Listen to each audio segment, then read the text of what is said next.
Good evening, all, and welcome to the Tactical Devils. I'm your host, Jarvis, and with me tonight we have Stu Wally. And tonight we are going to do the Manchester United Crystal Palace preview for you guys, and that will be fantastic. I'm looking so forward to the game. I have prepared some talking points, and we will also do some of the breaking news. We have been linked strongly to Morgan Rogers. Apparently, Chelsea are selling Garnacho. We will reveal the first real images of the new home kit, but we did that earlier, so it will be something to talk about. Marcus Rashford is actually committed to stay at Barcelona. That's a good news. And we will go through the presser of Carrick. But Stu, Ollie, and I will do our thing when it comes to the previews and talk about Man United. So, guys, girls, we will be back after the intro. So, see you in a second.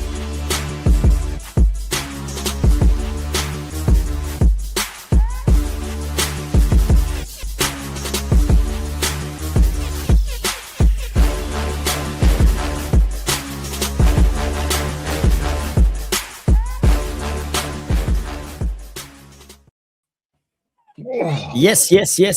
Welcome to the Tactical Devils. How are you doing, my friend? How are you doing, Stu? Strange day, mate. Strange day. It's been a real difficult day, I'm afraid. Yeah. I get it. It's one of those days.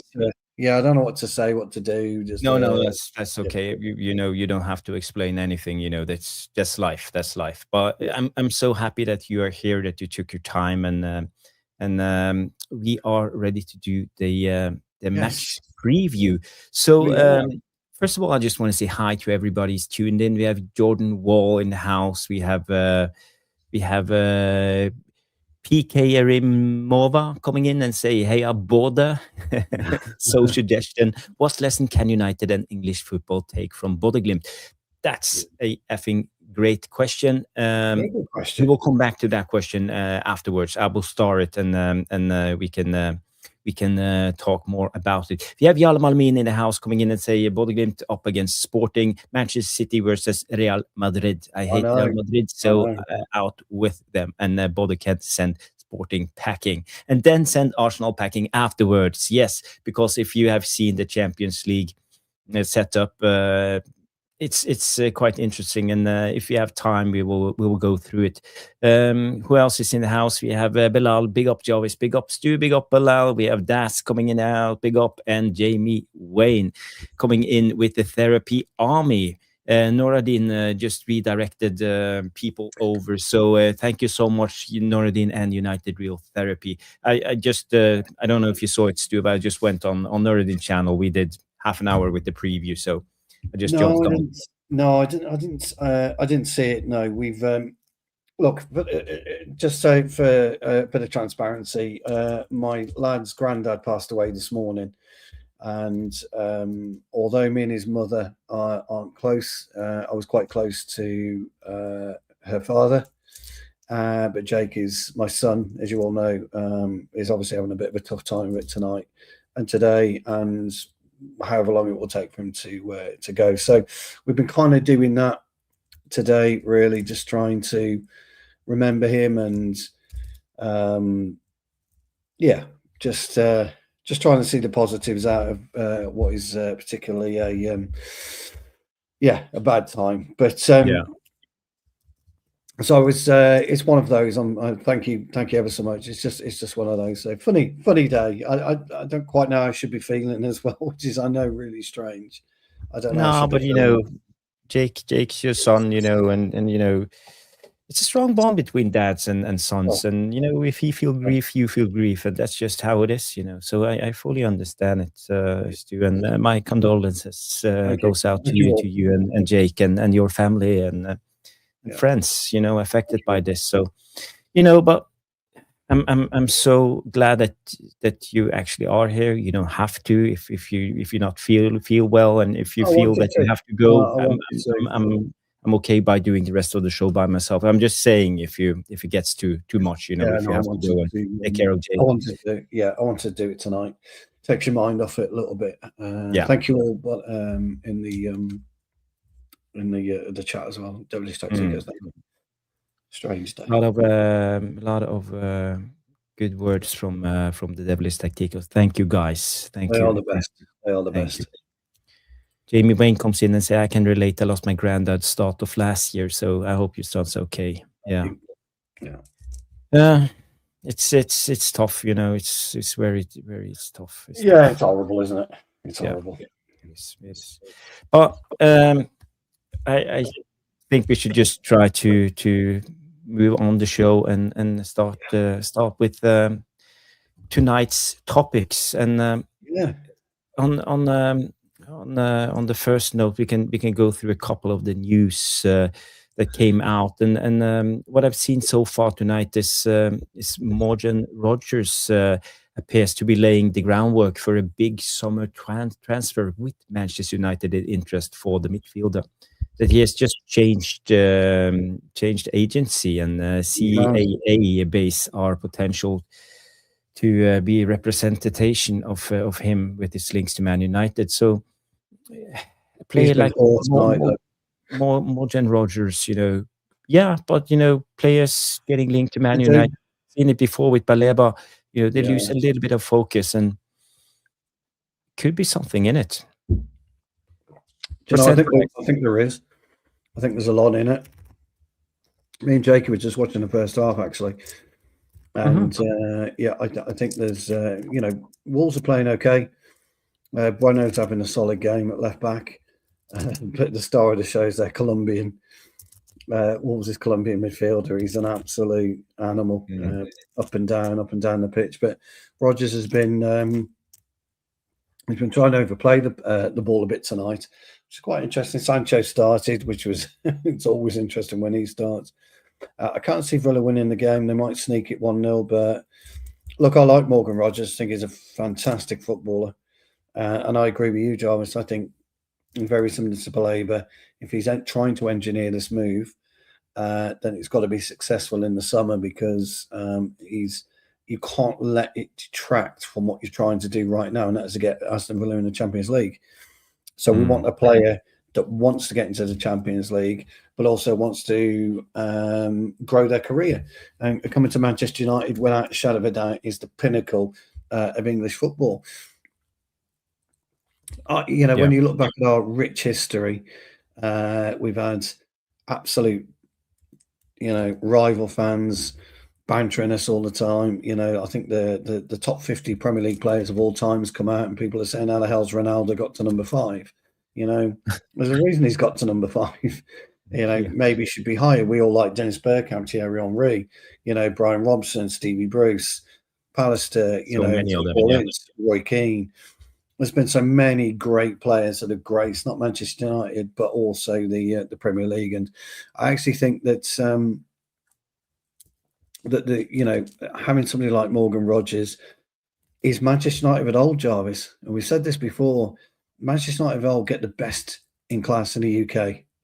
They get the best players they can from rival clubs. We buy from you. You don't buy from us. We take from you. You don't take from us. That's how we always used to do it. Even back in the 60s and 70s, we used to take the best players from, we did it with Forest. Neil Webb was, the brightest of the players at the time. We had him. Roy Keane. We had him. We had him. Pallister from Middlesbrough. Yeah, Andy Cole, Rio Ferdinand. We could go on forever. We've had, and we've pulled out some absolute brilliance. You like Andy Robertson. He is the one day Dennis Irwin. We bought Dennis Irwin out of Oldham for fuck all. Liverpool bought Robertson out of so it does happen, and it can work. So I like Morgan Rogers. I don't know what the money would be though, old friend. I think he might be quite high in terms of money, and then we've got to watch wisely what we do. But I think it's worth mentioning, whether we like it or not, our club seems to be on a much more sounder financial footing. With what's happening, we're making profit now. We're not making any losses. We're making profit. We're certainly not making losses like Chelsea, and our debt has increased. We know to 1.3 billion. We know that, and by doing what they're doing, I think you speculated that it's going to be 15 million overall for the Amorim sacking, and it appears to be in and around that figure, doesn't it? 6.9's already gone out the door. They expect another 8 million, don't they, or something over the next 2 years to go out the door. So you're right in that. So we seem to be okay financially, but let's look at this. If that's a link, Jarvis, it's a link we should really hopefully pursue as a football club, because I do like Morgan Rogers, irrespective of how he's playing at the moment. I do actually like him. I think he's a brilliant player. Ripped us a new one. He was outstanding against us earlier on in the season. So I would like that. But I agree here with what Mark said. Too many 100 million players. We can't keep getting linked with 70 to 100 million players, Jarvis. It's got to stop. No, we have no chance, and especially with know the strategy of Ineos and the Glazers when it comes to cost cutting and all of this.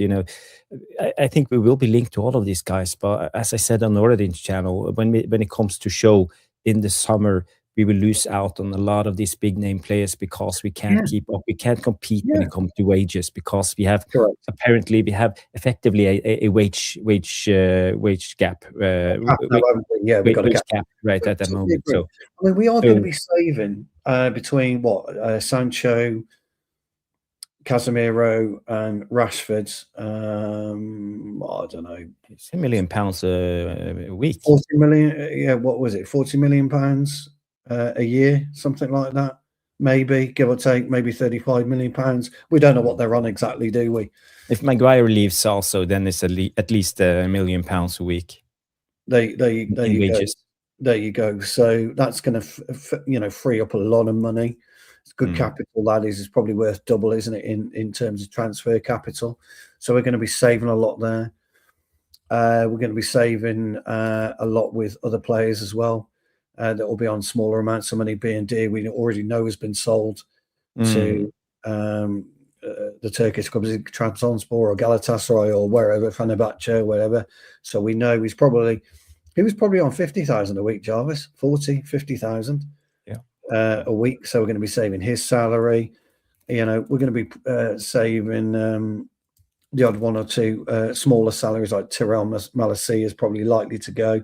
Yeah, but we heard talks about Martinez now, getting linked to Barcelona, so we have to bump up his contract at the moment. He's not on high wages. It doesn't seem to be going away, that one, does it? It seems to be nestled. We possibly will. We need to get rid of Mason Mount, whether we do or not, I don't know. But we need to get rid of Mason Mount. That would just read up probably another 10 million a year.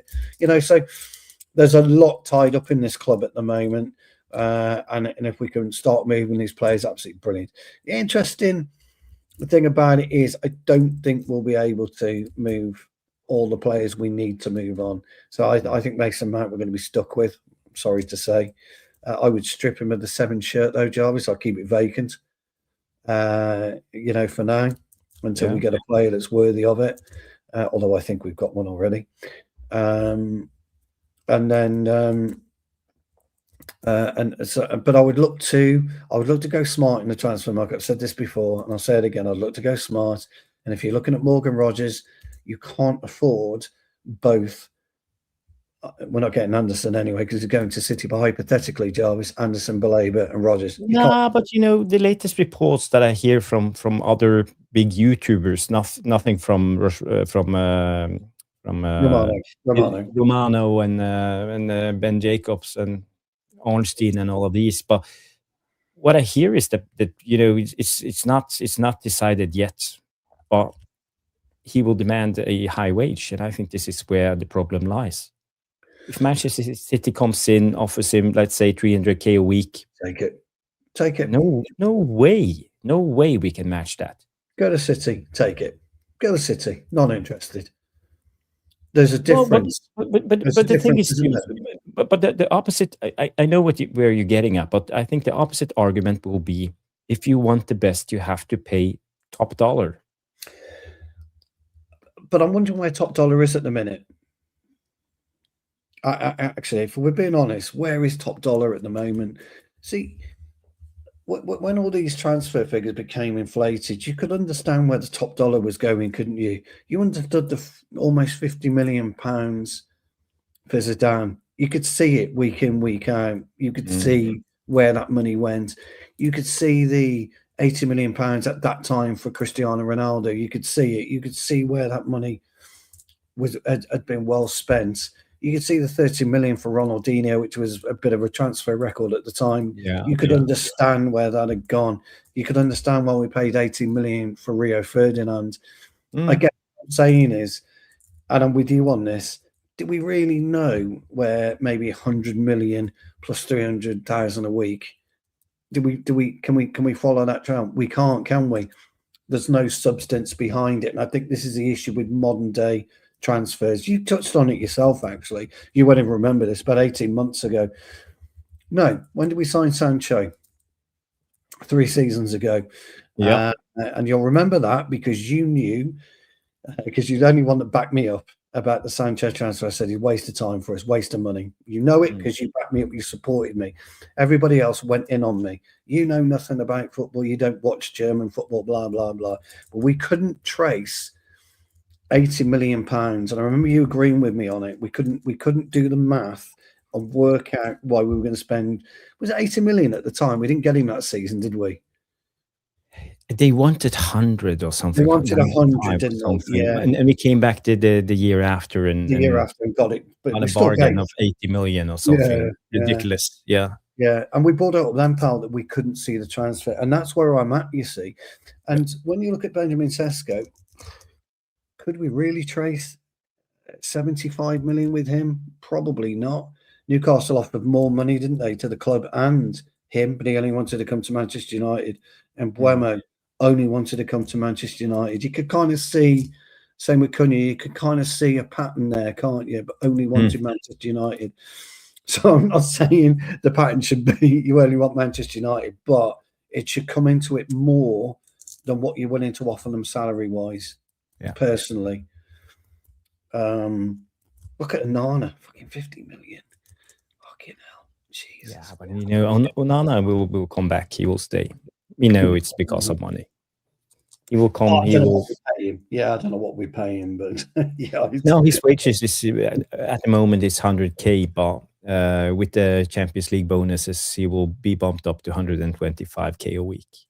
Yeah, well, but Champions League bonuses, yeah, and you know who can match 125K a week for Onana? No club in the world will pay Onana even half.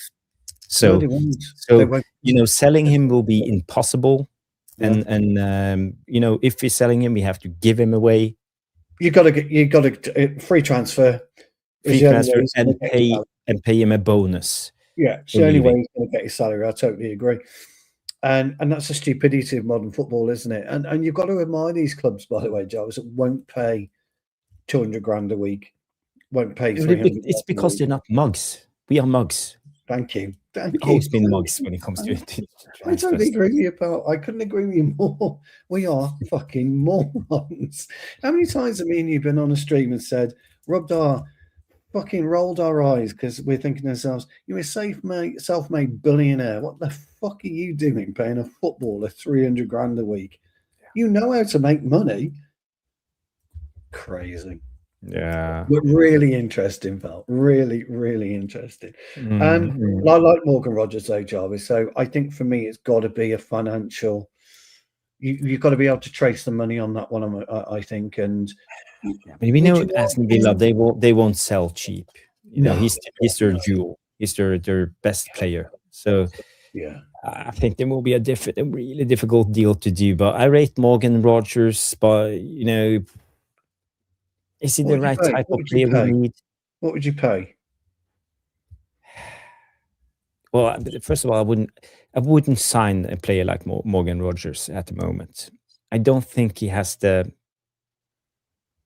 backbone as a footballer. You know, I think we need those, what do you call it, the roughnecks, the guys who comes in, the Bowens, the the players who put in a shift every day, every time. You know, it's not we don't have the squad to carry a player like Morgan Rogers. That's just my personal opinion. It's not the same as me saying Morgan Rogers is shit.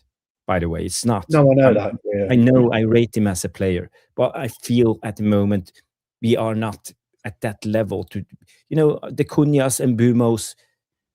That's brilliant signings because they are Premier League proven, and we know they are hardworking. They will put in a shift, and they have a little bit of swagger, a little bit of extra. You're not wrong. Yeah. So those type of players are the ones we need to sign, because this team won't work for each other. They will do in certain games, the big games. When we sack the manager, they will work for a couple of months. But as soon as the everyday comes, sneaking, they seem to lose interest in football and drop a little bit in level, and win or lose. Well, we have that. We're not going to talk about. We're going to keep it as the unspoken at the moment. We're going to be in a situation where people are saying, yes, especially if we win tomorrow, Villa drop points today, and we're only a point behind tomorrow night, or we're 3 points behind still because we didn't lose and Villa won, that type of thing. We're going to be again talking about the way forward, and we all know that Ollie had a 14 game. Was it 14 wins out of 15 or something like that? Yeah. His first 6 games are all victories. We know all of this, and we know what happened, and purely because what you talked about just then, that you cannot rely on these players. So they've got to, a lot of them have got to go, and we know. Depends for me. Like I say, I'm with you. Actually, I like Morgan Rogers, and I'd take Morgan Rogers. I really would. But I think you can't, if we can't get him for any, for around the 50 million mark, I wouldn't do the deal. No. Because I think we've got bigger problems, haven't we? We do 100%, Stu. And where I'm coming from with this is because lately I've been thinking of it. I see a couple of these players that always put in a shift against Manchester City and Arsenal, and then they're world class. But now you see them dropping off a little bit. Look at Luke Shaw, for example. His 2 last games. To be honest, he's been shit. He had the terrible game against West Ham. He was in fault for their first goal. Against Everton, he was so poor. He was poor.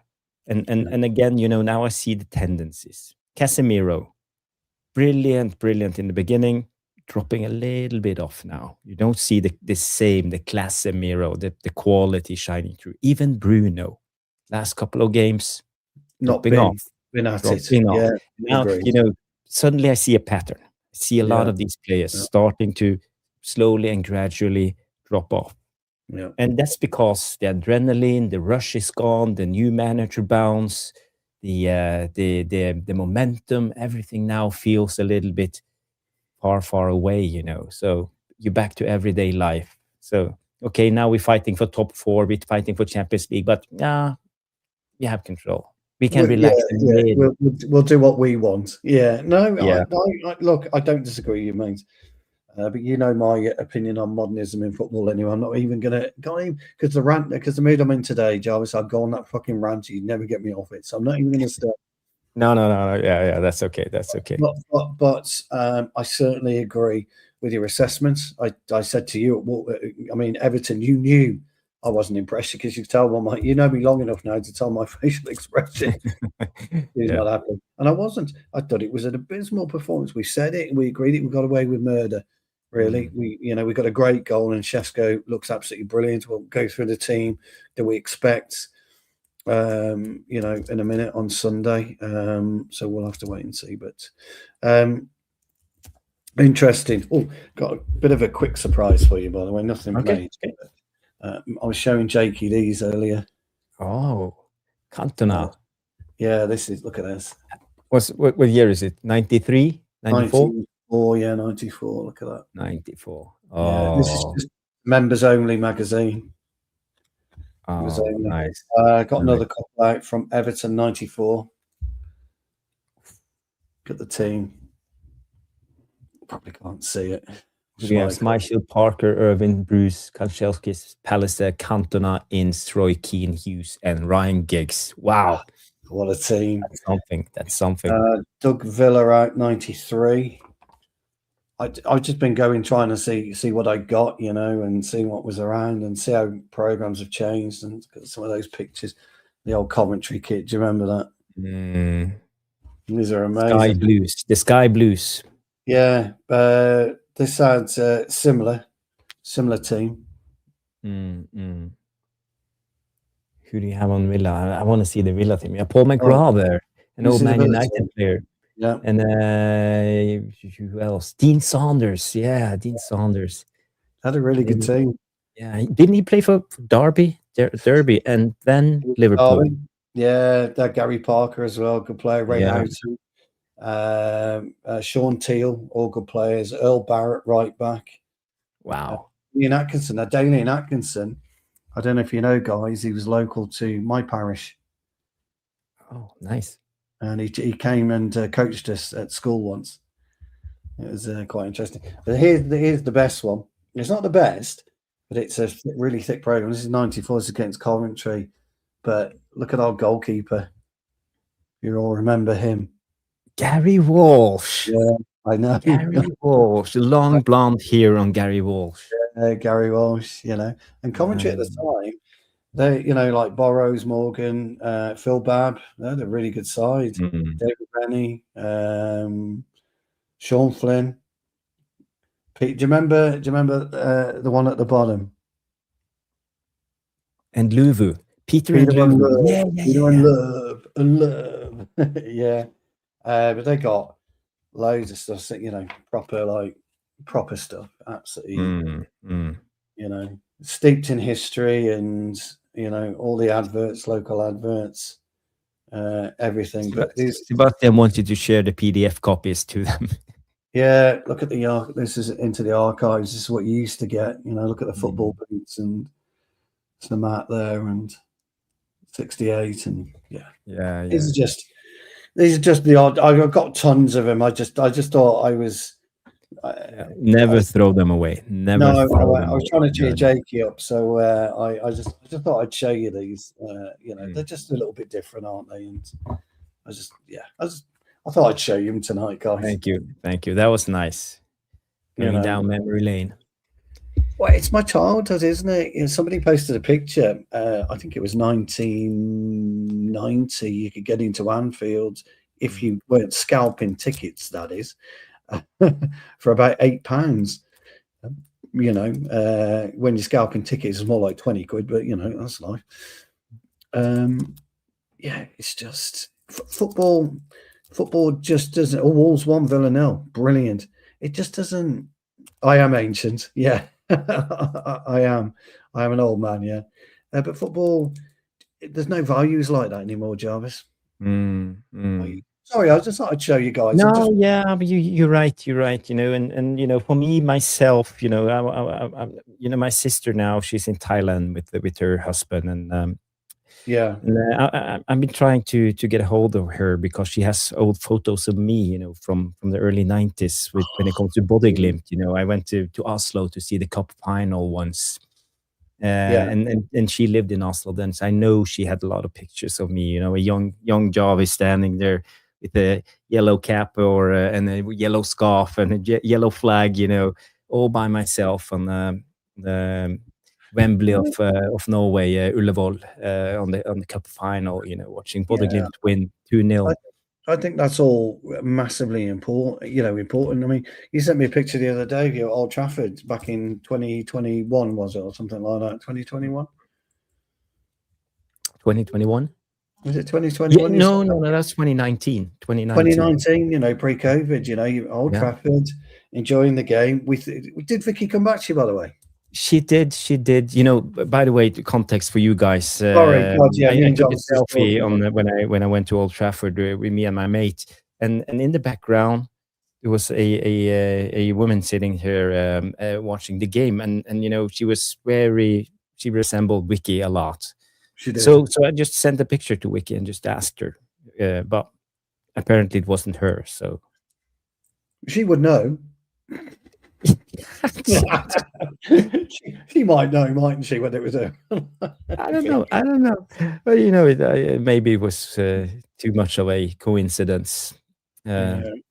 Yeah. Johnny K's got some old programs he can send us as well. So Wolves 1-up. Yeah, that's brilliant. And I'm not that old. I'm not that old. I'm a 70s child, actually. So my first kit was 1977 was my first kit. So it's an old Admiral kit. And the badges were transfers, and they used to come off in the wash. So effectively, after about 10 washes, you had no Manchester United badges. But interestingly enough, Jarvis, where I went to school, I was the only Manchester United fan in my junior school, and because they're all Wolves and Liverpool supporters at that time, late 70s, early 80s. And the Wolves, a guy called Stuart James, we used to call him Gooey. I've got no idea why we called him Gooey, but anyway, Stuart James. For everybody knows, back in the days, everybody had nicknames. Yes, that's right. Everybody had nicknames. And you didn't even know why those people had those nicknames. It was just someone just made them up, and suddenly, okay, it sticks. That's Gooey. But his mom, unbelievably, she made a Wolves patch and she sewed it on over the transfer. So he didn't lose his badge. It's fucking brilliant. It was Wolves. That was amazing. And he was a big Wolves fan, Stewie James. We could go on forever. Me and Jarvis are ancients, buddy. But we're good old ancient guys. Yeah. Oh, we have been talking about this, Mark. We're doing old school watch along of an important match. Yeah, we will, but we made some plans doing that in an international break or something. Yeah. So maybe we should do that, Stu. Well, I would love to do an 80s match, and there's a couple of reasons why I like to do it, because the pitches are fucking vile. The balls were terrible. And we can talk about everything. We can talk about how tight the kits were, how when they got wet, you would be absolutely fucking drenched. It would feel like an extra 10 kilo on your back, that type of thing. So, and the game itself. So, I think it might have been a runny nose. But yeah, we could definitely do that.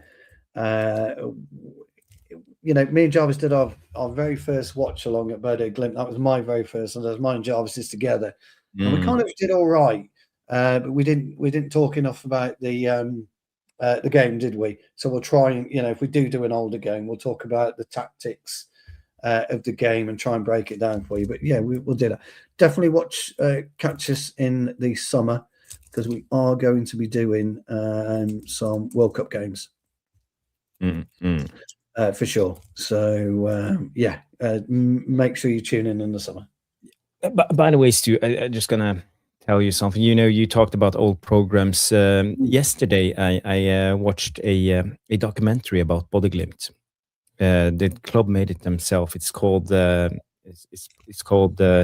North Against the World, and it was quite something. It was about the history of Bodø Glimt and their best player at the time. It was called Harold Berg, and he was a professional player playing in the Dutch league. At the time, played with players like Johan Cruyff and Neyskens and all of those, the legends. Because people got to remember the Eredivisie in the 70s were one of the best leagues in the world, and the Dutch team, they went in the World Cup final. They lost in '74 and lost in '78 against Argentina. So they had so many good players at the time.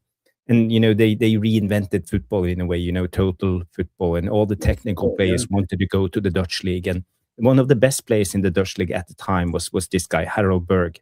He's the granddad of Patrick Berg, the number 7 at Bodø Glimt. Patrick Berg, yeah.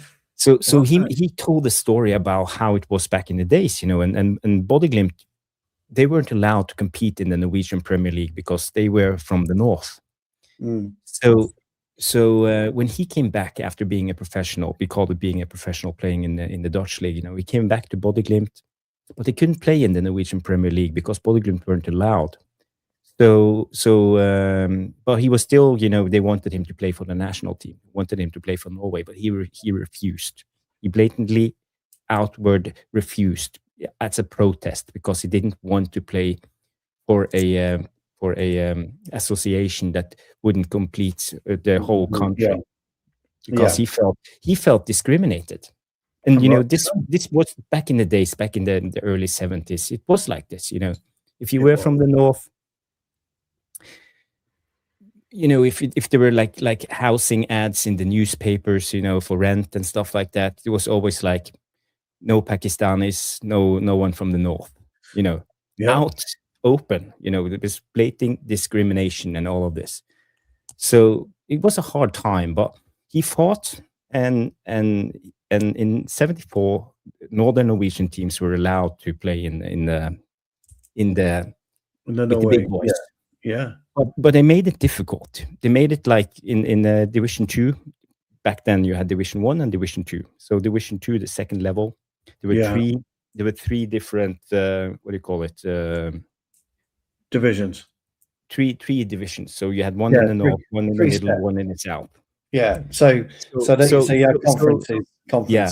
So 3 conferences. So every year, the from the Southern Conference, they got the promotion directly. From the Midern Conference, they got the promotion directly. From the North, you had to play a qualification against the number 2s from the 2 other divisions. And if you won those 2, you had to play against the relegated winner from the Premier League.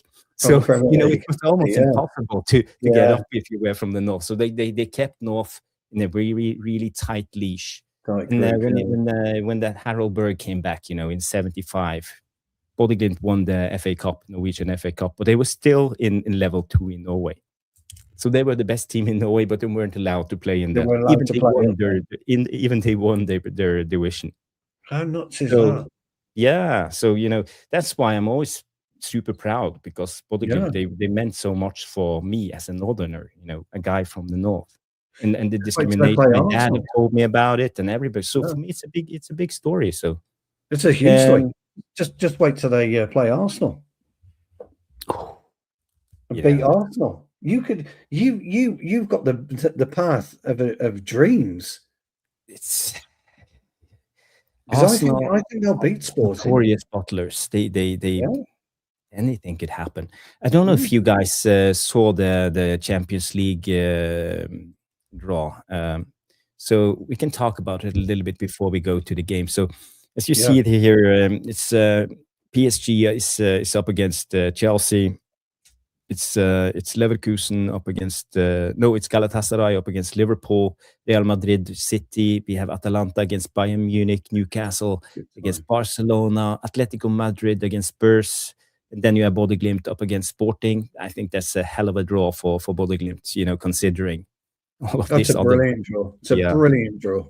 It's a very brilliant. And then you have Leverkusen up against Arsenal, and if Bodø Glimt manage to get over the hurdle and beat Sporting, they will most likely meet Arsenal now in the last 8. So I think anything can happen. Yeah. So I think that I think it's going to go like this: PSG, Liverpool, Real Madrid. I think they beat City. Bayern, Barca. There will be some surprises. There will be some, but I don't think many. So okay, let's say, where will the surprise come from? The surprise could well come from Leverkusen. It won't be Atalanta, and it won't be Newcastle. And I agree on that. There's no way Chelsea will beat PSG over 2 legs. Real Madrid will beat City over 2 legs, because they always do. I think you'll beat Sporting over 2 legs. Could we see Spurs doing a deep run into Champions League and fighting relegation at the same time? Well, actually, that's where I'm kind of struggling. That's why I paused on Atleti. I did pause there because I wouldn't surprise me if Tottenham did something. But I'm going for the surprise at Leverkusen. I think they might just get past Arsenal. In my opinion. Leverkusen is Alman Min say the Spanish teams are really bad. Well, I think they've seen better days. Yeah, I agree. Well, don't forget though, Real Madrid were missing Mbappe. He'll be back. Bellingham. He'll be back. I think they were missing Camavinga. He'll be back. They were missing Housen. He'll be back. Huijsen, Yeah, Huijsen. He'll be back. Jamie, I agree. City's defense is leakier than a fridge. Leakier than a fridge. I think Real Madrid will beat City. I really do. Yeah. So I would go with PSG versus Liverpool. Real Madrid versus Bayern. What a fucking tie that is. Bodø Glimt versus Leverkusen. I don't know. No, you've got me thinking about Tottenham. What if Bodø Glimt goes through and meet Leverkusen? They still have a chance. They have a chance. You'll beat Leverkusen. You're better off getting Leverkusen than Arsenal. You know that. Wow, that'd be absolutely amazing. I think, yeah, I'm now torn on Atleti because I don't think Atleti have been that good either. No, they haven't. They haven't. But they did ruin. Yeah, they beat Brugge. Didn't your man Sorloth score about 6? Sørloth scored a hat trick. You know, they won 5-1 or whatever. Yeah, I was joking when I said didn't he score about 6, but I know we scored a lot, didn't they? Yeah, they did. I think it'd be a tight game, actually. I think you might be right. I think Atleti will just go through, but it'll be a very, very tight game. Yeah. I just can't see Newcastle beating Barcelona, can you? A quick question, Suk. Is a player like Semenyo and Guehi, are they cup tied? Are they allowed to play in the Champions League? Didn't they? Guehi, didn't he play in the Europa League? Guehi somehow played in the FA Cup for both Palace and City. So they changed the rules then. Changed the rules, yeah. Back in the days, you weren't allowed to play for two teams in one tournament. I don't know. I don't know, in all honesty, but I don't think Guehi's made that much of a difference to City, to be honest. Nah, but he's a good player. I rate him. I think he's a good. He's an excellent player. Yeah. He's an excellent player, but Arsenal. So Gala needs to upset Liverpool. They could. I mean, you know, I would expect Liverpool to get past Galatasaray, but Galatasaray took a pasting, didn't they, against Juve? Didn't Juve? They did. I watched the game, but for me, it's not the level of Galatasaray. For me, it's the level of Juventus. I think Juventus was really poor.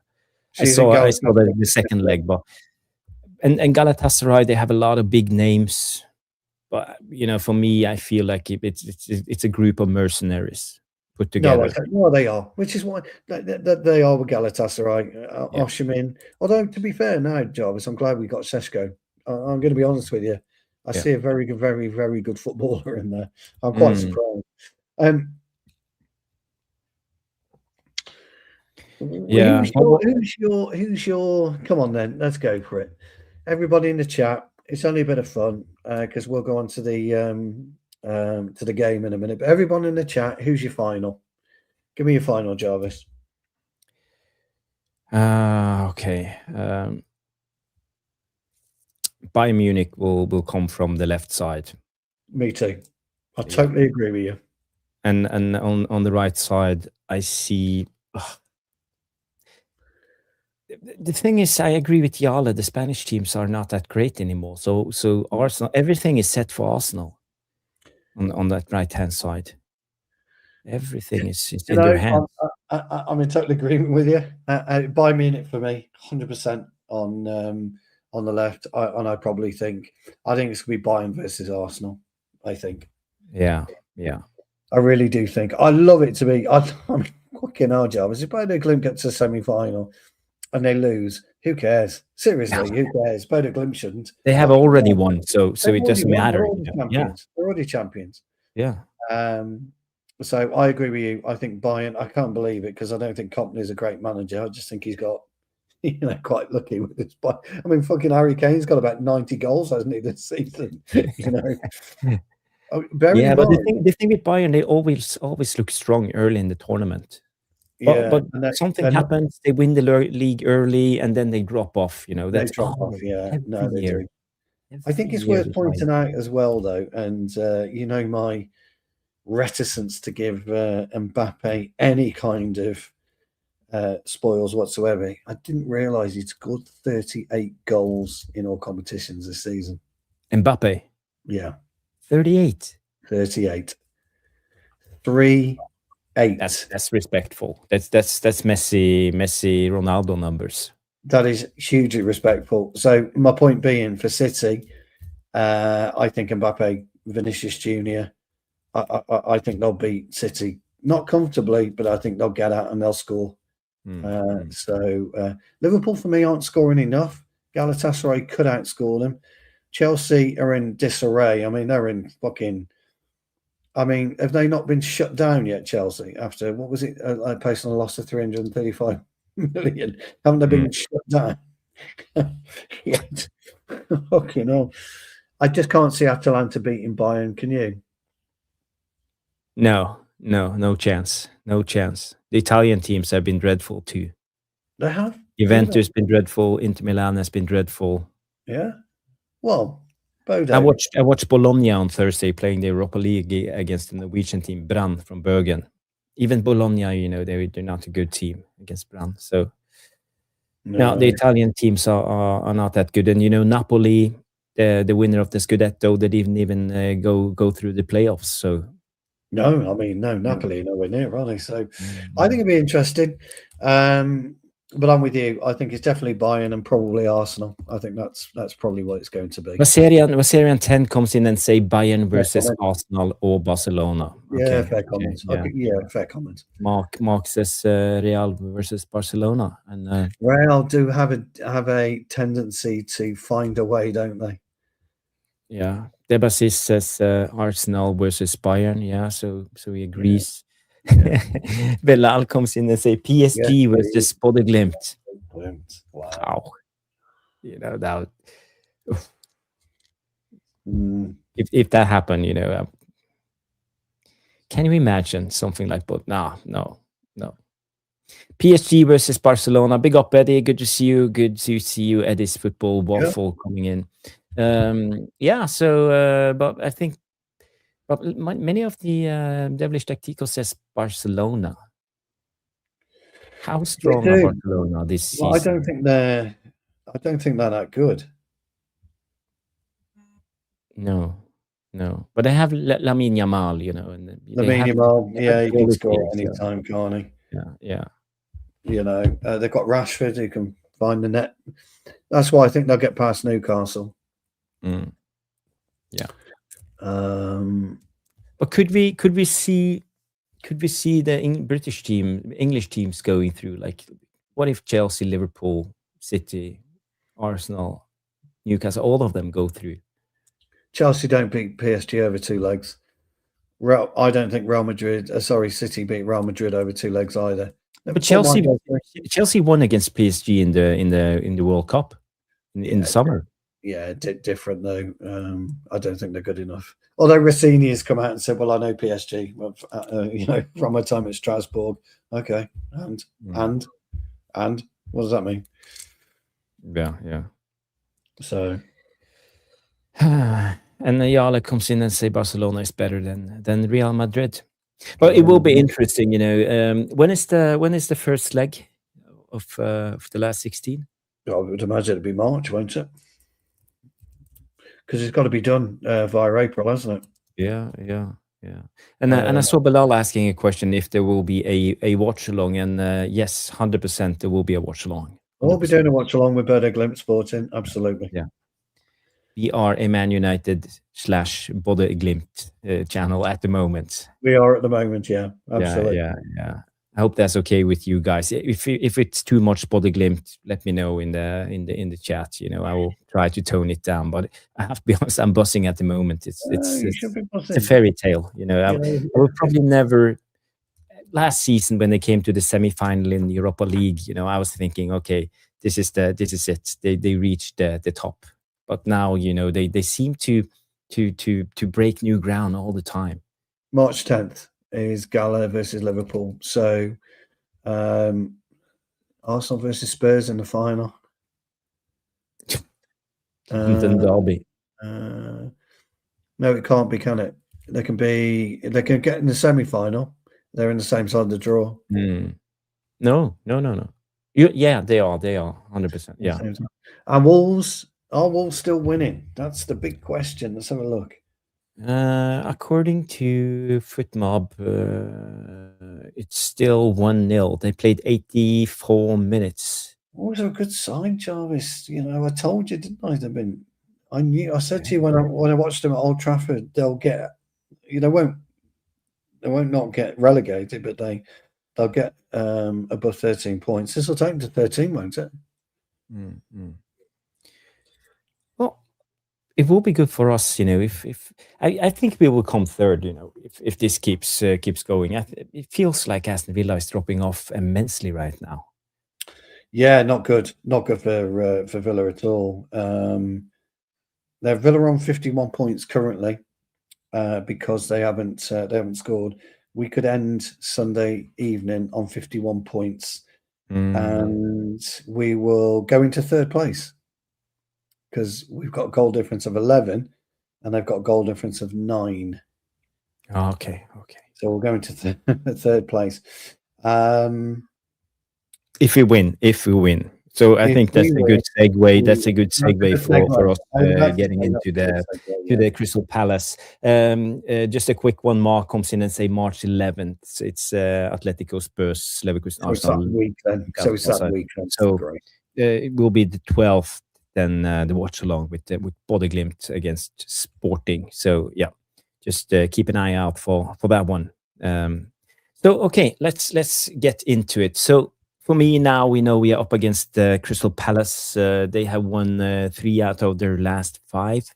Only lost 1 game when it comes to Palace. It looked like Crystal Palace were falling to pieces. Gehi going, Mateta pushing for a move. Wharton is starting to get sold, and then Glasner is out of contract and is leaving at the summer. So it looked like they were falling to pieces. But suddenly, Oliver Glasner, he's a good coach, and he managed to get this group together again. And I think one of the key, he got his right wing back Munoz back in the game. You know that the wing backs are so important in this. He plays the 3-4-3 formation or the 3-4-2-1 formation, if you want to be completely correct. And but he don't play it the same way as Ruben Amorim did. He play with higher wingers, and he pushes the fullbacks much higher. So we defend with a narrow 5 and defend with a wide 5. No, attack with a wide 5. We used to do it the other way, So yeah. Ruben Amorim is more about the diamonds all the time. He was obsessed by the effing diamonds. But for me, I think it will be a tough game. Munoz is back. Also, they have a lot of good players. They have Wharton. They have Strand Larsen now coming in from Wolves. Decent striker. They still have Mateta, but is injured until mid-March at least. Yeah. So... and we know they have a goalkeeper, Jordan Henderson, who usually put in a good game against Man United. Schmeichel, doesn't he? Yeah. So, I'm not taking anything for granted when it comes to us up against Oliver Glasner. And it will also be exciting to see Man United up against the Carrick team, up against a 3-4-3 and a real 3-4-3. Because we know, for example, David Moyes, he played like a hybrid back 5 at times. Yeah. He did, but I feel like a back 5 is absorbing our fluent attack because they always have an extra man. We can't create overloads, even though if Ahmad pushes over to the same side as Cunha and blah blah blah. They always have the extra guy who can follow them. So I think we need to bring our A game to win it. And I have a couple of talking points. What I believe Carrick needs to do. So for me, Stu, first of all, I think Luke Shaw has been poor the last couple of games. So if it was me, I think he needs to bench Luke Shaw and let Masraoui start. I don't know if he going to start Masraoui on the left and Dalot on the right, or do it the opposite way. Carrick knows that better than me, but I feel that Luke Shaw needs a rest. He needs a kick in the ass. That's just Luke Shaw. get his act together. I would also swap the centre backs. I would still start Lenny Yoro and Maguire, but I wouldn't start Maguire on the left.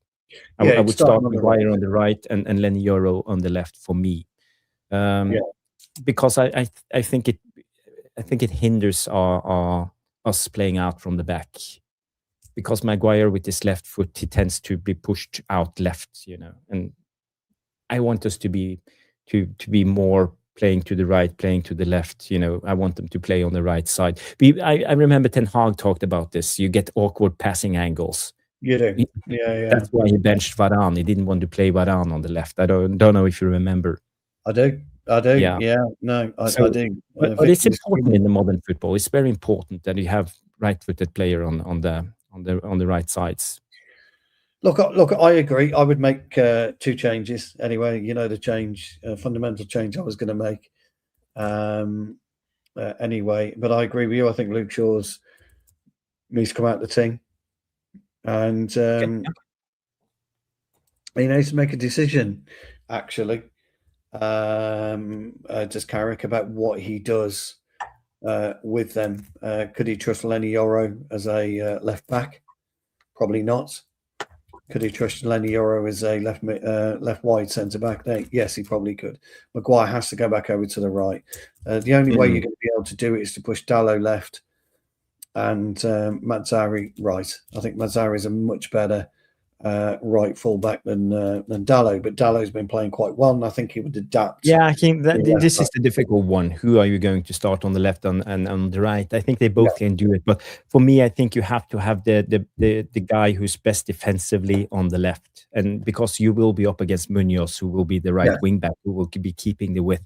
So you have to be very positionally strong and very strong defending 1 against 1 out wide, the wide areas.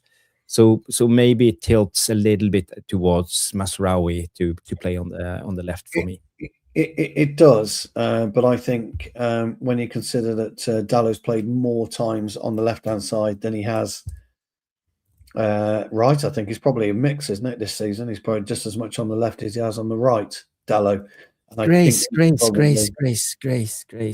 not bashing Dalot. We want Dalot to stay on the pitch. Dalot's playing. It's Luke Shaw that we're pushing out of the team. Don't worry. So for me, Dalot left, Mazraoui right. And then the only other changes for me, I bring in Sesko up top and drop Ahmed. Because I think Ahmed needs to come out of the team. I've said for 2-3 weeks he needs to come out of the team. He's not quite the Ahmed that we know at this point in time. Now, with Sesko coming up top, we now know what we've got with him. We've got a deep runner who can pick it up in our final third, and make it to their final third in time to pick up a lovely pass from Mbeumo and strike home. So we've got a bit of a different type of player now with Sesko. He's getting slightly better with his hold-up play. Not brilliant. He needs to take a leaf out of Barry's book for me with his hold-up play. But he's getting better with his hold-up play. But his pace and his power is really helping us in the final third at the moment. He's got a little bit of cuteness about him as well in his finishing, as we saw against West Ham. So he finishes all types of goals. He's not a single strike goal scorer. We know that. He's more of a 2, 3, 4 strike goal scorer. But he scores all types of goals. Could probably score more with his head if we put the ball in. That, to me, frees up Cunha to do what everybody hates and what I like, roam the fucking pitch. I don't want him, stuck out on the left. And Mbeumo's better on the right. We know that. He's a much better player on the right-hand side. It allows Mbeumo to play his natural position. It'll open the pitch for Mino a bit more, and it'll open the pitch for Bruno a bit more. So that one change of Sesko allows Cunha a bit more of a free role. Okay. And we know he's not going to help Dalot. So let's not even go down that line that he's going to go and he's going to help Dalot. He will go and help Dalot when he wants to. We know that. We've seen it. He will do that. But he'll get us up that fucking pitch from deep. He's done it time and time and time again. He's not quite the right Cunha yet. He's not quite where we want him to be, but he's fucking close. And when he's on his day, and I hark back to Liverpool, Jarvis, got us out of how many scrapes against Liverpool? couldn't you? From winning the ball deep. Cunha, yes. A lot of time. Arsenal, he's got us out of plenty of scrapes this season. So for me, it's absolutely imperative we only change those 2 positions, and then it's Ahmad. And I'm sorry, I think Ahmad coming on with 20 minutes to go. Grace, anyone who disrespects Dalot, fight me. Gracie, we're saying that he starts. We're actually saying he's versatile because we want him on left back. So we're dropping short. I think that Mbumo's better with Cunha on the pitch. I think Sesko will be a bit more wilder. You'll see a lot more from Sesko. But I'm with you, by the way. Casemiro and Bruno have got to pull their fingers out their arse and get playing again to the level they were playing against Arsenal and against City. I agree with you on that one. And Manu to a degree. He's kind of himself in and out of games.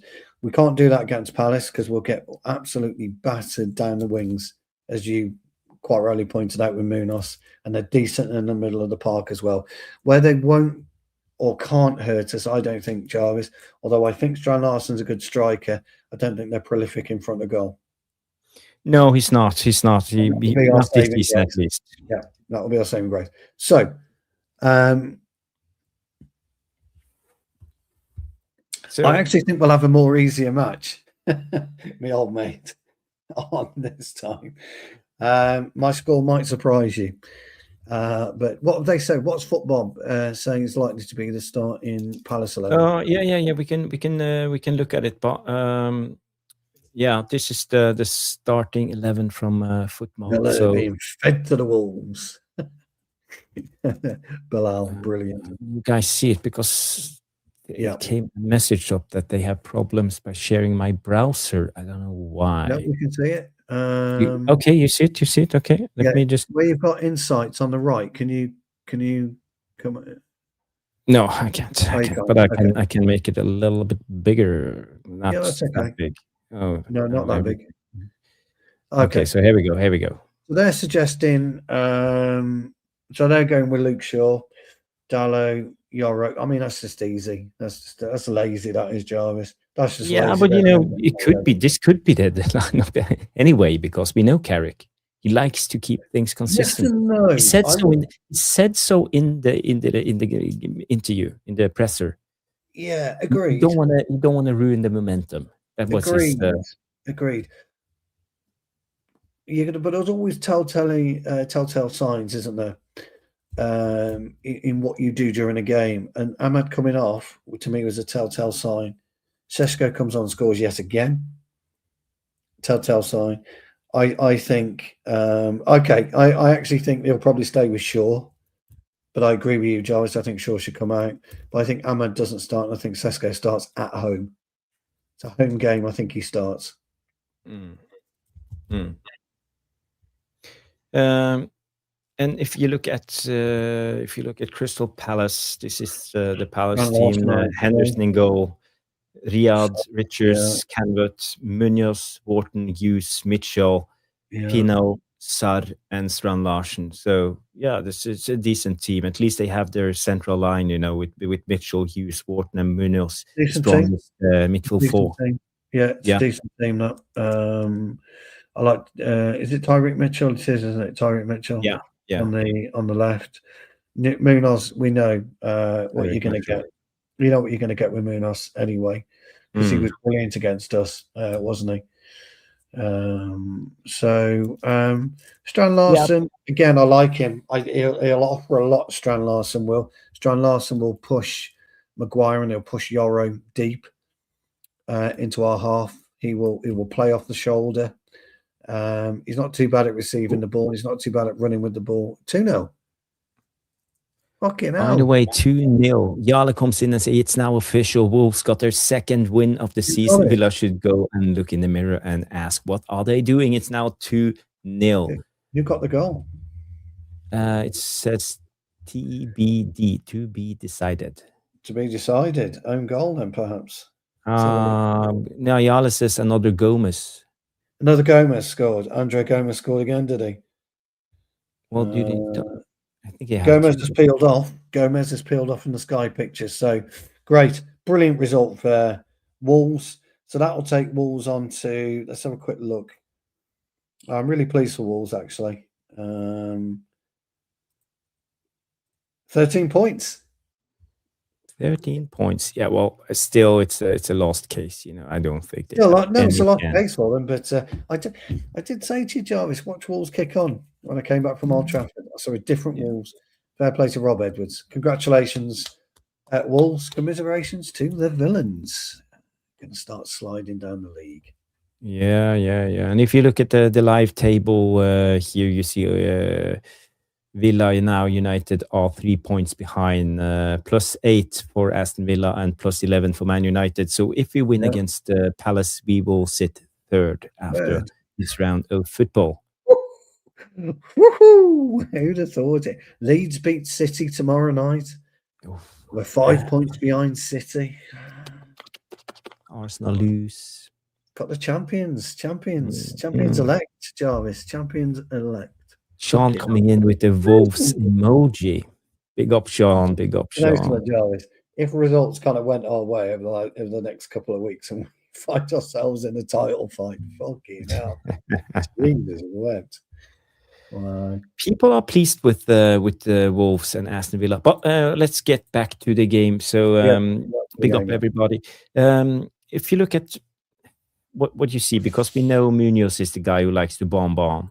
Mitchell is the more defensively. So a lot of the time they will move into a back four because of Munoz. It depends. It's a very fluent. And also when you look at Glasner, he likes to push these guys high at times, try to pin down the opposition.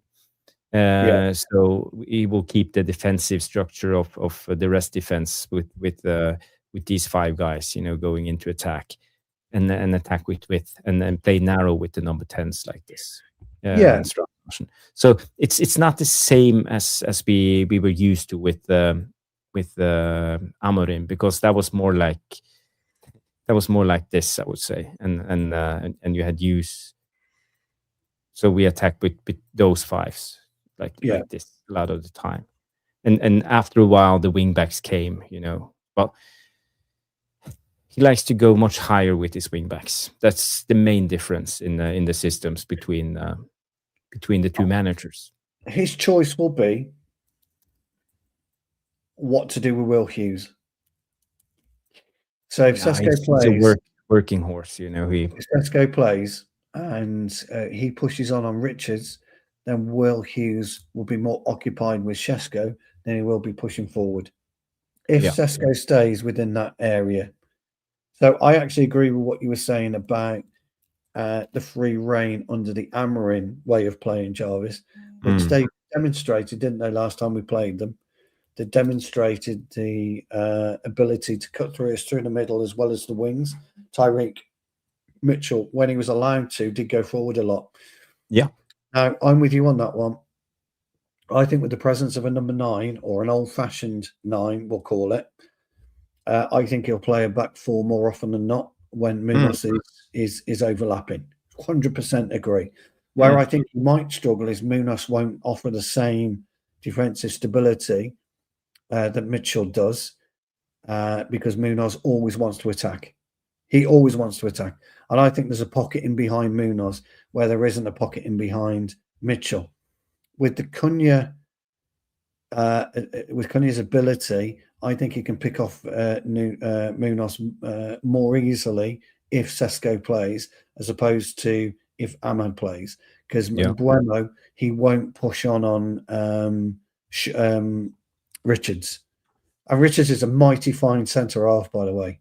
He's a good young kid. He is. I like him. I always have done it. He's a very, very good young kid. But I think Lacroix will start. He's usually one of the regular starters. He's back, isn't he? Did he start Thursday? Did he start? I think so. I think he played the full 90. But for me, he always starts if he's available. So I think we can drop this guy Riyad out of the team. And you think Lacroix goes in? Okay. Yeah, but Lacroix will play the central role, and Richard will probably go left.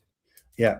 I think actually with the way that Sesko's playing, if he starts him, Jarvis, I think Sesko will still fancy his chances against Lacroix. But I totally agree. He's a fantastic player. But young Richards, he's really grown into the role of a centre half.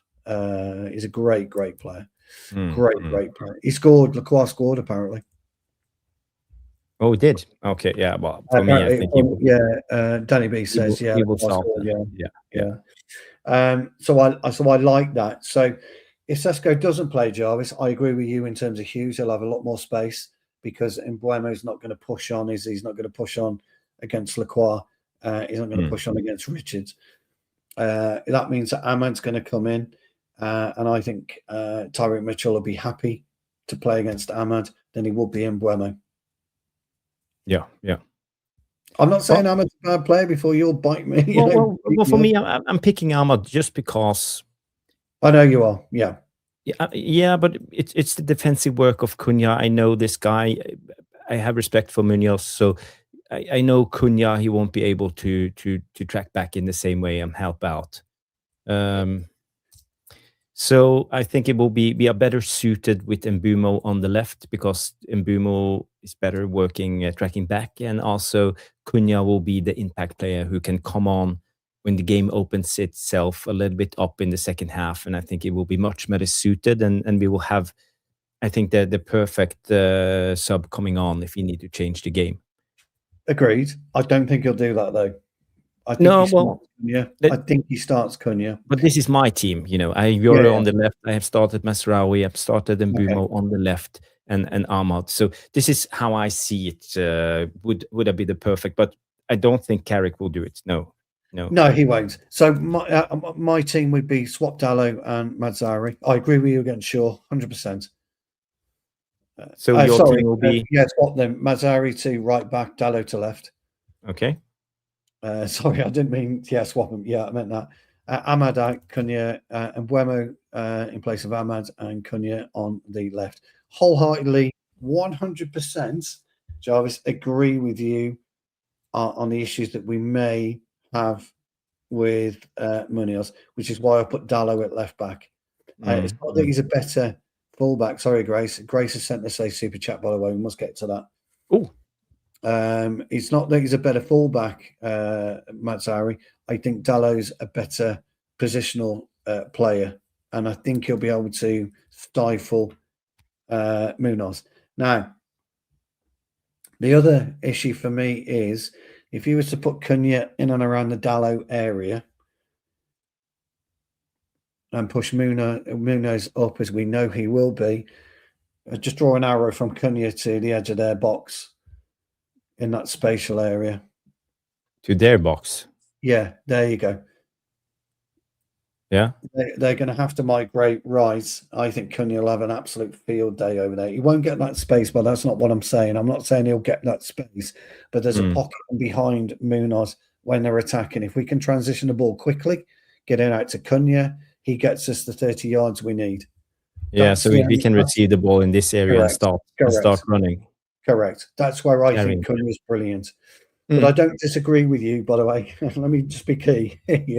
I don't disagree with you on his defensive. I'm with you on that one. And but I would, just me personally, I would be happy to sacrifice that for what he gives us up the top. I also think Mbeumo, by the way, is better on the right. I think he's a better right-sided player, in my opinion. But also, I think we can solve this by doing one simple solution. It's with RDM dropping back in between the centre backs. Let them push a little bit wider, and then you have covered Munoz here. Totally great. You get it? Yeah. I would do that as well. When they attack, they will be Strand Larsen, Pinot, and Sar will be high when they go into attack. So all of our centre backs will be occupied, and that's why we need Casemiro actually sometimes to drop in between, and be the extra man, and Bruno also to drop down in Casemiro's role, and then we have Mainu, and then we have wing backs who will take care of their wing backs like this, and we still have 3 guys attacking, so we can defend almost like a 5 5-2-3 or 5-3-2 or Totally agree. 5-4-1 or whatever you want to call it. Yeah, totally agree. But interestingly enough, it's not what Casemiro's done the last couple of games, but he will need to do that on Sunday. Yeah. Yeah, but this is the first time you're up against a 3-4-3 team. So for me, it will be interesting to see how Carrick solves it. But that's one of the solutions. It's the solution. It's the solution I would have gone with. Yeah. Because I actually agree with that. Look, I think Ahmed offers us a lot. I do. I really do think he offers us a lot. I've got no problem with him defensively. I've got no problem with it attacking wise. He doesn't get us up the pitch though as deep as what Cunha can, and that's the only reason why Cunha makes it over Ahmed for me. Fine margins in football, isn't it? It is. Tiny margins, and that's it. However, guys, he won't do any of that. His job is, and he'll probably pick the same 11.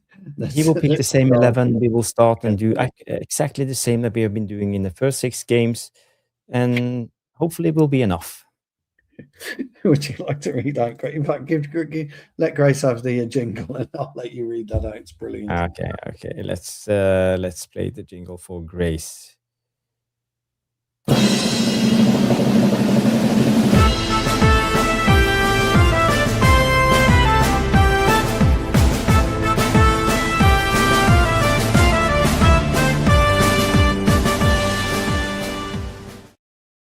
I need to find my shades from somewhere.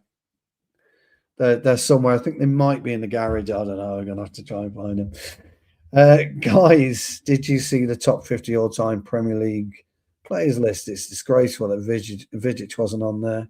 And that his beauty alone should have placed him in the top 5. I haven't seen the list, but I probably wouldn't agree with that anyway, because I think it's all subjective, and I don't think anybody knows. The Athletic came out with the 50 greatest Premier League players of all time. Who's in the top 10? That's what we're interested in. Let's see if I can find the article. Give me 2 seconds. Yeah, let's have a look. A great super chat, though, Grace. That's absolutely brilliant. Yeah, it's not the best. I'm not a dancer, Mark. Not a dancer at all. I'm a dad dancer, which is terrible. Sean says the Athletic have never never have an agenda against United. Yeah. Yeah, Boxing Straight Talk is absolutely right. Dallas has been decent last few games at the top one.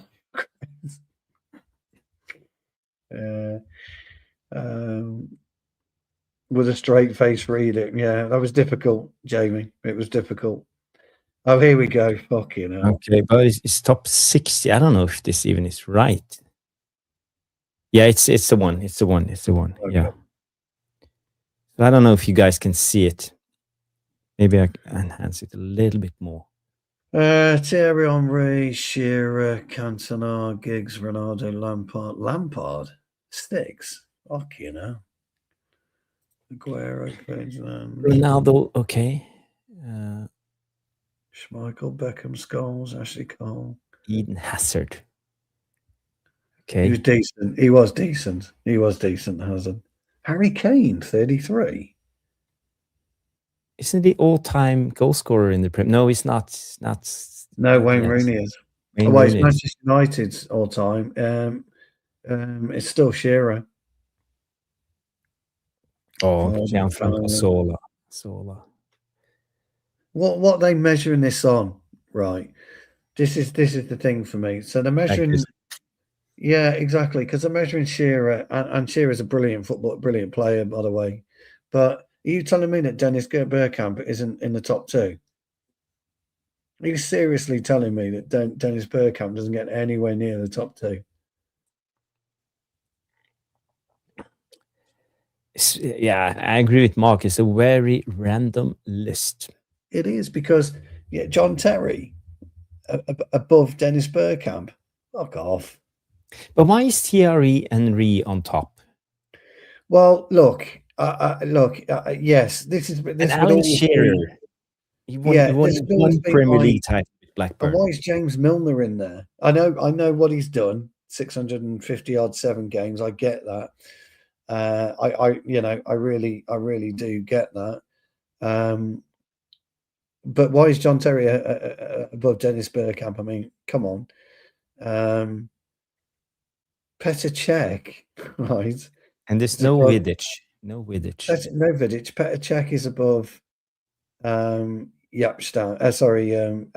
van der Sar. Harry Kane. How lucky can you, number 54? Well, yeah. Jamie Carragher, 59th. He was a calamity of a player, you know. He was never good enough. Tony Adams was a much better defender than John Terry. Old school. Kevin De Bruyne down at 24. Right. Ian Wright, Petr Cech is where's Mo Salah?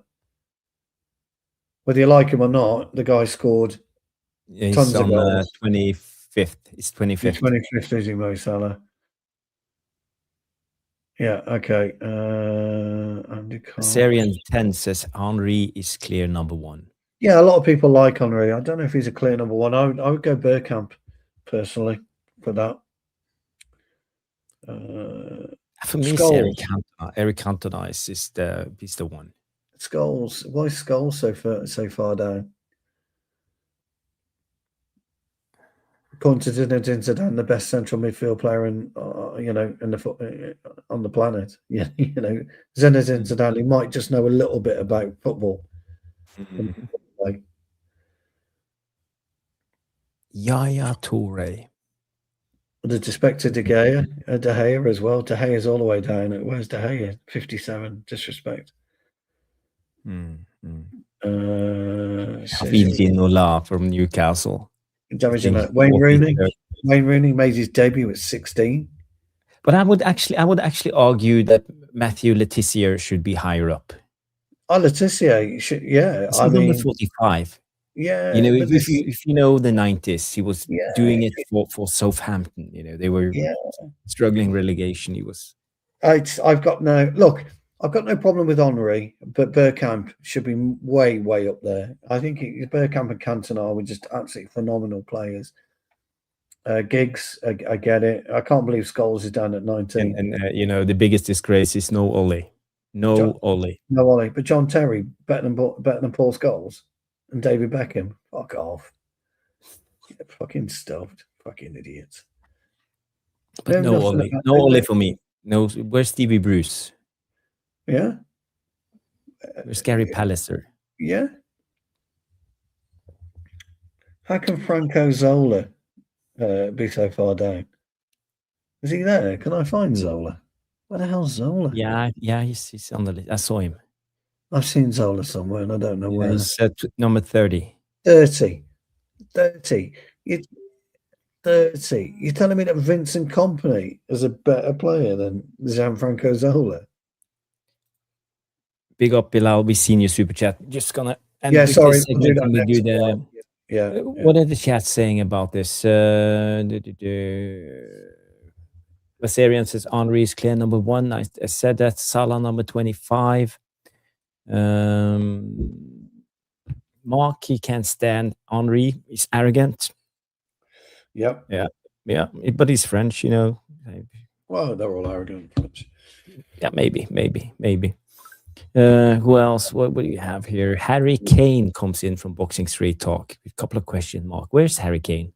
He's Kane's. I've seen him. He's quite far down, Harry Kane, which I couldn't quite believe. Harry Kane, 33. Yeah.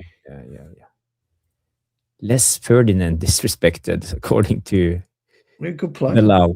Yeah, good player. And Scholesy not top 10. Yeah, that's. I know, absolute joke. Carlos Tevez shouldn't be down at 58 either. Yeah. Rude at 50. Do me a favour. Rude? 50. Do me a fucking favour. Robert Perez over Rude. Come on. Fucking James Milner better than Rude. The list is top 50 players of all time. Okay, players of all time. So I don't know. I don't know.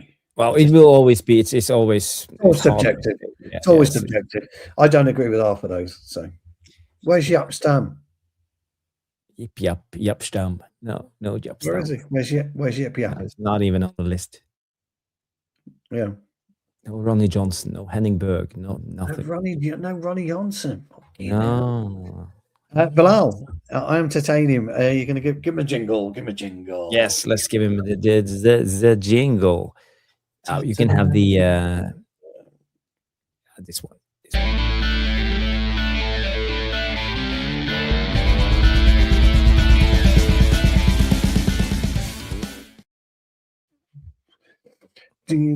That's it. I'm tired now. Bilal says, when will this unbeaten run come to an end? Any chance of it ending Sunday? No. No chance whatsoever. That ends Sunday, and I think it's going to be quite a comprehensive victory Sunday, Jarvis. This was my surprise for you. Okay. Yeah. And my surprise for you is I think we're going to win 3-0. I'm very, very comfortable. Comfortable 3-0 against Crystal Palace. I do think it will be a based very on United's current form, that we just came home from holiday, or Palace is falling apart. I think now's the best time to play Palace. I know it sounds daft. I think it's the best time to play Palace. No, Sander, we know. I agree. It's a disgrace. We didn't even want to bring that up. It's shocking. It's shocking. I think it's the best time to play Palace. I think we're quite fluid. I think Cunha is starting to find his feet properly and starting to understand what Carrick wants for him. Sesko is going to be absolutely chomping at the bit to get on that pitch on Sunday. He won't be able to wait. He'd been walking around like he owns the place. You got Senna Lamens. Don't know if you saw, by the way, I almost sent you the picture yesterday or the day before of the players going into training, and they're all, Senna Lamens is what, 23 years old, correct? Or 22. 22. Yeah, maybe he's young. You got Lenny Yoro getting in there in his gear. You got Ahmad in his gear. Ripped jeans and all this kind of stuff. Looking to Sonny Lamens walks in with jeans on, and he looked like he got loafer shoes from the 70s, and he just looked like he wasn't a footballer one little bit. Do you know why? Because he doesn't give a fuck. He just doesn't give a fuck, and his hair is terrible. It is, but he doesn't care. He's not interested in anything else but keeping goal. And he will be as important to us as Sesko getting his goal again on Sunday, because I think he scores. And Bueno's going to score, and I think Bruno pops one in as well. I think Palace are going to play well, but they've got no real firepower. I love Strand Larsen. I told you, I didn't like him the first time I saw him play. Thought he was rubbish, but I've seen him play a few times. I think he's a good player, and he'll add a lot to Palace. And I think Henderson's going to have a good solid game in nets, but he's going to end up conceding 3. And when you look at the way that Lamens, it said a lot to me. People always say, "Oh, you keep talking about fucking hairstyles and all that," but it says a lot about the mentality of a footballer when you go in looking like a tramp, for many ways, because. It was probably all designer gear, by the way, Jarvis, handmade and all that kind of stuff. But it didn't look it. It didn't look. He ain't got any baggy tracksuit bottoms on. He hasn't got fucking Valentino this, no Valentino bag, Gucci bag or whatever. He walked in there like he was walking down the street. You wouldn't fucking recognize him. And that says a lot to me about mentality. It really does. Yeah. It says a lot to me about the way that Sesko is conducting himself, about mentality. And I think those two will be absolutely pivotal when you sprinkle on the rest of Mbeumo, Cunha, Mainu if he turns up, Bruno if he turns up. I think we're going to have a comfortable victory. 3-0 I'm going for. 3-0. Yeah. Big ups to, I admire your courage. You always come bold when it comes to these predictions. You do. Normally right. But I will pour some ice water into your veins. I always do, because I can perceive the game. I'm Nostradamus when it comes to this, and I know that Glasner will defend with at least 7 guys at all time. He will. I know his game plan. He will have a back 5 and at least two runners in front of them, and absorbing everything. He will try to counterattack on Strand Larsen because we know they have Wharton, Guy. So everybody knows the defenders know they have one object in mind, and that is give the ball to Wharton, and Wharton will try to hit it long to Strand Larsen, Sar, or Munoz if it's running. Those are the 3 outlets, and they will do as best as they can to counterattack with those 3 guys. They will sit back with a back 5, flat 4, and 1 all the time. There will be no space, absolutely nothing, zero, zit in the central area. We can roam as much as we like with Bruno, Cunha, and Bumo, Amal, blah, blah, blah. There will be no space. But unfortunately, we will feel out of ideas until Carrick subs on one guy, and that's Sesko, and we will start crossing, and they will be a little bit deeper, and there will be some space for us. So I see the game. I know this is what's going to happen, and we will one thing. Win it 1-0, 2-1. You're forgetting one thing, though. Okay. Glasner's bringing a colander with him because that defense is going to be as leaky as fuck when it comes Sunday. I agree. I think they will. I think they'll do everything. I think they will run out of gas after 65, 70 minutes. That's when we will win the game. I'll say. But I think we'll go in half-time 1-up. And I think we'll score 2 in the second half. But I'm going 3-0. And first things first, Visak says, my kid's granddad is a Manchester United goalkeepers guy. He's the one that got the keeper for us, Sonny Lemons. Wow. But more importantly than that, thank you, Visak, for your granddad. Yes, tell your granddad we think he's ace. Your kid's granddad. Your kid's granddad. Yeah, your kid's granddad. Tell him we think he's ace. But more importantly, Gavin Underwood, the legend, has given us 10 Tactical Devils membership. That is just Gavin Underwood. Thank you so much, mate. This deserves a City is yours chant from the Man United fans. We want City.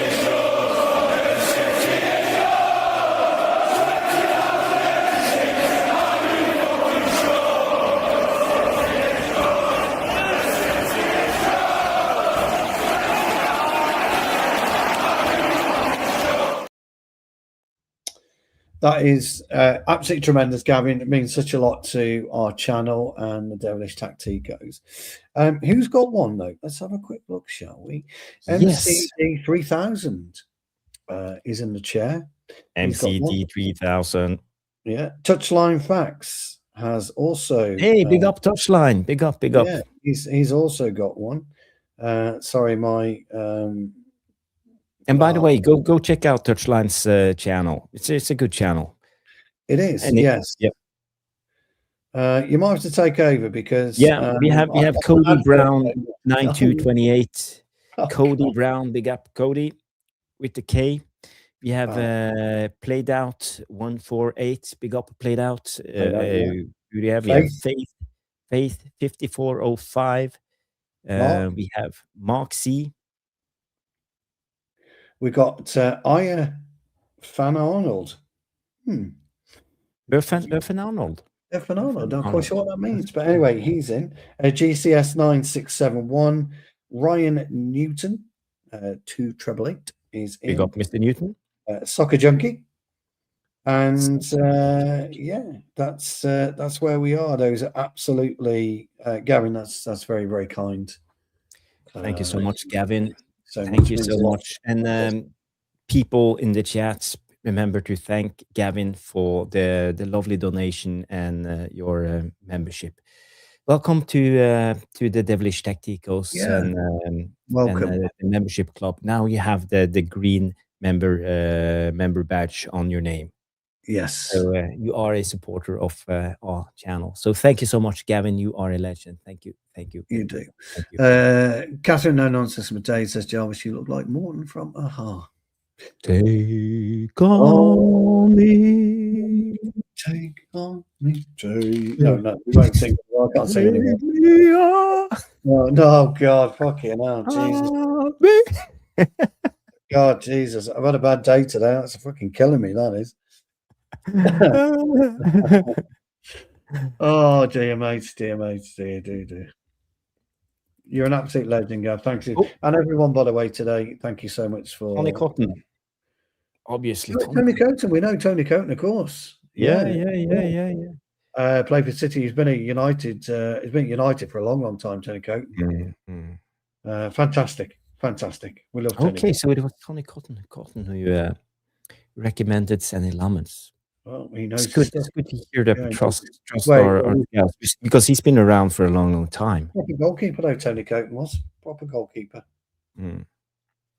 And by the way, guys, get your score predictions in. Mine was 2-1 United. Stu came in with the ball 3-0. Visax comes in and say, I think it will be 3-0. So it will be. He knows, Jarvis. Thank you. Oh, it's 2:30 a.m. here, but it's always. Thank you so much. Thank you, Mark, for staying up late for us. It's 11:30 here in Norway at the moment, and tomorrow morning I'm going to the slopes with the kids. Yes, it's 10:30 here in the UK. Danny B says 3-1 to United. Big up, Danny B. Yeah. What else have we got?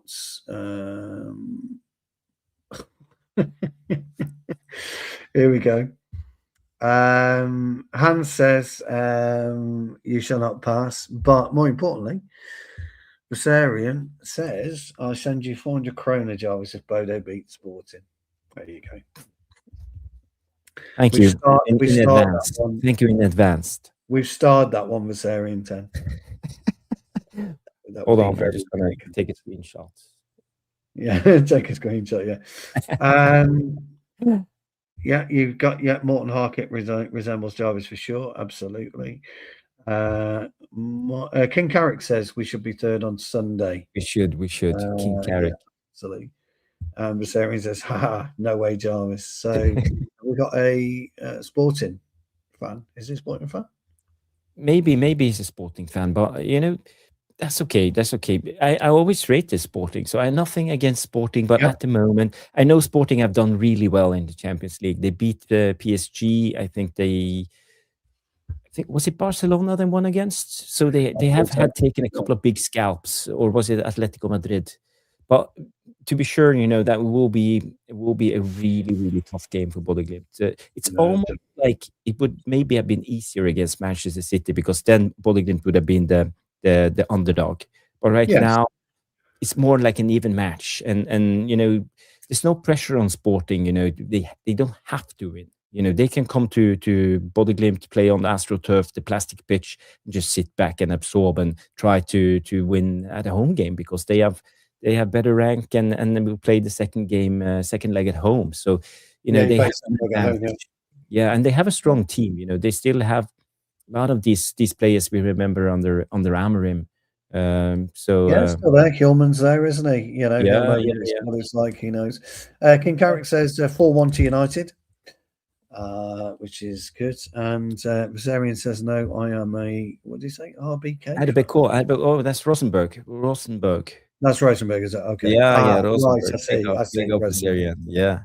King Carrick says Bodø going all the way, and so does Danny B. My old mate, I'm probably going to have to say my goodbyes and go and see, go in the other room. It's time to wrap it up. There's nothing, I don't have anything special. I'm just going to check if there were any news. Yeah, just one news that came out today. I just want to show you this. We talked about Casemiro and Italian giants entered the race for Casemiro. So both Juventus and AC Milan are after Casemiro at the moment. So as we talked about the other day, him going to the MLS spot or Brazil, but he could just stay in Europe for a couple more seasons. As Luka Modric now play for AC Milan and doing quite well in the Italian league. It's a slower league, so it will probably suit Casemiro, and he will be still in Europe and play in one of the top 5 he leagues. said he would like to. He's changed his mind now, doesn't he? He said he would like to stay in Europe. I did see that a day ago. I thought it was quite interesting. But I think they were more trying to push the Modric link, weren't they? Yeah, they did, but there were other leagues today now, the Center Devils. I don't know the source even. It's just Center Devils. They are usually semi-reliable, But yeah. But everybody, it's been a great show. I'm so grateful that you took your time and tuned in, and I'm super grateful that you took the time, Stu, on a day like this. Made me feel better, to be honest. So thank you all, by the way, for your kind words as well. I really appreciate that. That's fantastic. Thank you, everybody. And I want to thank Vaserian, I Am Titanium, Boxing, Straight Talk, Bilal, Danny B, King Carrick, all of you legends. Thank you for keeping the chat alive. Vixerian, Mark Glazers out, all of you legends, and a special, and Grace also, sorry. And a special thank you to Gavin Underwood for gifting 10 memberships, and Bilal for the super chat, and Grace for that lovely super chat in the beginning of the show. So thank you, everybody. It's been a fantastic show, and we will be back with the match reaction on Sunday. The game is 3 p.m. Is it 3 a.m.? 3 p.m. Norwegian time, 2 p.m. UK time. Yeah, 2 p.m. UK time. 2 p.m. UK time. Yeah. Okay. So we will be probably around 6-ish. You might have to be careful because the Arsenal-Chelsea match is also on Sunday afternoon. Okay, so around 7 or 8. So people, we'll go early. Yeah, we'll go early. We'll try to go as early as possible, but not if it's colliding with Arsenal City. No, because that'll be Arsenal Chelsea, so that'd be quite a big game. Yeah, Arsenal Chelsea. Yeah. So but guys, we will be back Sunday night, one time or another, with the match reaction. It will be me and Stu, and a lot of footage, tactical board, and all the usual stuff. So thank you, everybody, for tuning in, and everybody have a nice weekend, and we will see you on the other side. So everybody, take care, and bye-bye. Bye-bye.